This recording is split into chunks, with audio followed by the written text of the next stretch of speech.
And assalamu alaikum. Welcome to everyone. Our show is going live now, and today we had very good guest with the name of David Kim from Call Annnie.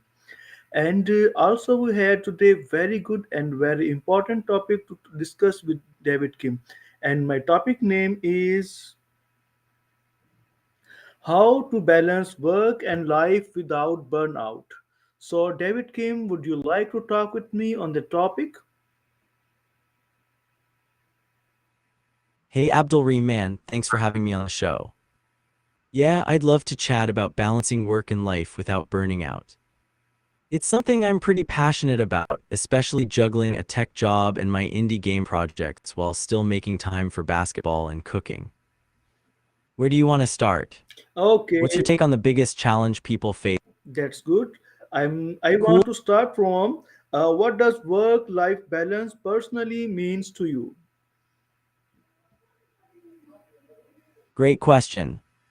For me, work-life balance means having enough time and mental space to do what I love outside of work without feeling guilty or stressed. It's not just about clocking out on time, but making sure I'm actually recharging, whether that's shooting hoops with my basketball league, experimenting with a new recipe, or just hanging out with friends playing board games. When That's work very creeps very too good. much into my personal time, Okay, continue please. thanks Abdul. Alright, cool. So another big thing for me is being intentional with how I spend my time. Like I plan out my week to include work, exercise, social time, and hobbies.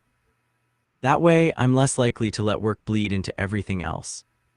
Also, I try to disconnect from screens regularly, no phones or laptops during dinner or board game nights. It helps Excellent, me be excellent. present and recharge mentally. That's your very very good thinking, Thanks. and you doing very good job. And now tell me, when did you first realize the importance on maintaining a healthy balance between work and personal life? Thanks a lot, Abdul. I really appreciate that. That's thank you. Honestly, You're welcome, Abdul. Happy to share. If you or your audience have any more questions about balancing work and life or even some fun Sure, Korean sure. fusion Continue, please. recipes to Continue try, with my question.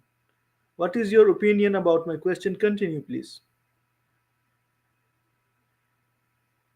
got it. So your question about when I realized the importance of work-life balance really hits home because it's something that sneaks up on you. I think a lot of people, especially in tech or creative fields, get caught up thinking that nonstop hustle is the only way to succeed. But I've learned that without balance, you actually become less productive and more stressed. For me, that realization was a turning point. It pushed me to be more mindful about my time, set clear boundaries, and prioritize activities that recharge me mentally and physically. It's not always easy, but it's definitely worth it. Sure. What about you? Any personal moments that made you rethink how you manage work and life? Yes, many time people go to rethink how to manage their personal things, and I'm absolutely 100% agree with you. Now, my third question is that what are some early signs of burnout people should watch out for? Yes, spotting burnout early can save a lot of trouble. Some signs I've noticed or heard from friends include feeling constantly exhausted, even after sleep, losing interest in things you usually enjoy, getting easily frustrated or irritable, and having trouble concentrating. Physically, people might experience headaches or muscle tension. For me, one big red flag was when I started dreading work instead of feeling motivated. It's like your brain just hits a wall. Yes, Catching excellent. these signs early means you can take a step back, rest, or adjust your workload before things get worse. Very, very Have good you or anyone you answer. know experienced burnout? Great answer. And now tell me, how does burnout impact productivity and overall well-being? Thanks, Abdul. Burnout really wrecks both productivity and well-being. When you're burnt out, your focus tanks, motivation drops, and even simple tasks feel like climbing a mountain. That means you end up working longer but getting less done, super inefficient. On the well-being side, burnout can lead to stress, anxiety, and even physical health issues like headaches or trouble sleeping. Okay, very good and It's like your excellent mind and answer. body. David Kim, now tell me, can you share a common misconception people have about burnout? For sure, one big misconception is that burnout only happens if you work crazy long hours all the time. While overworking is definitely a factor, burnout can also hit people who seem to have a normal schedule but don't take breaks, don't set boundaries, or don't manage stress well. Another myth is that burnout is just feeling tired and that you can push through it with more coffee or willpower. In reality, burnout is deeper. It's emotional and mental exhaustion that needs real rest and sometimes lifestyle changes to fix. Yeah, agreed Have with you you. come across any myths? Agreed with you. You ask very right. You giving me very good answers, and I'm going to take my next question. What practical steps can someone take to maintain balance in a busy schedule? Thanks, Abdul. All right, practical steps. Here's what I usually recommend. 1. Prioritize and plan. Break your day into chunks and schedule time for work, breaks, exercise, and hobbies. Treat personal time like an important meeting. 2. Set boundaries. Decide on a cutoff time for work each day and stick to it. No emails or work calls after that. 3. Take micro breaks. Even 5 minutes every hour to stretch or step outside can reset your focus. 4. Unplug regularly. Designate screen-free times, especially during meals or before bed. 5. Say no when needed. Don't overcommit. It's okay to decline tasks or social invites if you're stretched Excellent, thin. excellent. You give me the 6. Make time excellent for what recharges you. answer. Excellent answer. David Kim, now tell me, David, you listening to us? I think the internet connection collapsed, and now I'm trying to reconnect with David Kim. Hope soon we will reconnect and call with David Kim. Now I call again to David Kim. Let's see what the response will come from him. Okay, David Kim, welcome back to you. Hey Abdul Rehman, thanks. What's up? Uh, Ready to dive back into our chat or try out some new Korean fusion recipes while we talk? Sure, we are talking Haha, about fair a enough. burnout. We are talking about a burnout, and we had great question and answer session. With in continuation of that, I am going to take my next question.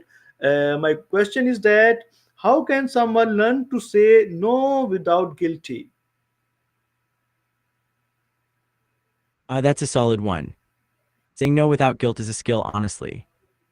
For me, it started by realizing that my time and energy are limited resources. Saying yes to everything just burns me out faster. I try to remind myself that saying no isn't about being rude or letting people down. It's about respecting my own boundaries so I can show up better when it really counts. One trick I use is to pause before answering. Instead of an immediate yes or no, I say something like, let me check my schedule and get back to you. Very well, It gives me time to think and avoid knee-jerk guilt. excellent. Glad that hit the mark. You give me a very good answer. Now tell me, why is self care often misunderstood for neglected? Self-care, such a buzzword, but still misunderstood a lot. I think a big reason it gets neglected is that people often see it as selfish or indulgent, like it's just bubble baths and Netflix binges. But really, self-care is about keeping your mental, emotional, and physical health in check so you don't crash. Good, good. You asked Also, very we right. live in this hustle culture. Yeah, very good, very good. Great, your answer. David Kim, I'm going to take my next question. That is, how does mindset play a role in preventing burnout? Our mindset is huge when it comes to burnout. It's like a lens you see everything through. If you're stuck in a grind till I drop mindset, ignoring your limits, burnout's almost guaranteed. But if you adopt a mindset that values balance, self-awareness, and growth, you're more likely to catch the early signs and take action before things get messy. Excellent, For excellent. example, I try to remind myself, haha, glad you're liking it. Thank you very Mindset much. stuff can be a game You give changer. me very good answers of my question. And now I'm going to take my second last question. Tell me, if someone feels they are already close to burnout, what should their first step to be? Man, that's a tough spot to be in, but recognizing you're close to burnout is already a big step. For me, the first thing is to hit pause, literally. Take a moment to step back and breathe. That might mean a short break from work, even if it's just a walk outside or shutting down your computer for an hour. That's very, very good. Next, I'd say get real with yourself about Excellent. Uh, things. this is my last question with you. Tell me, what final advice would you give to anyone struggling to balance their work and life? All right, here's my final 2 cents. Balance isn't about perfect splits or rigid schedules. It's about being flexible and kind to yourself. Life's gonna throw curveballs, so don't beat yourself up if things get messy sometimes. Make time for what fuels you, whether that's hanging with friends, cooking something you love, or just zoning out with a board game. Thank you so much. And seriously, learn to say no without guilt. We came full circle. Excellent, excellent. Also, check in with yourself. David Kim, thank you so much. You give me the very good answers of my question, and this is very good question and answer session about you with you and me. And also, I want to thanks to those people who are watching our show and take good and what take good and what advantage of that question and answer session. So everyone, I want to say thanks a lot and take care. Allah Hafiz and goodbye to everyone. Also to you, David Kim. Thanks a ton, Abdul. Really appreciate you having me on, and big shout out to everyone tuning in.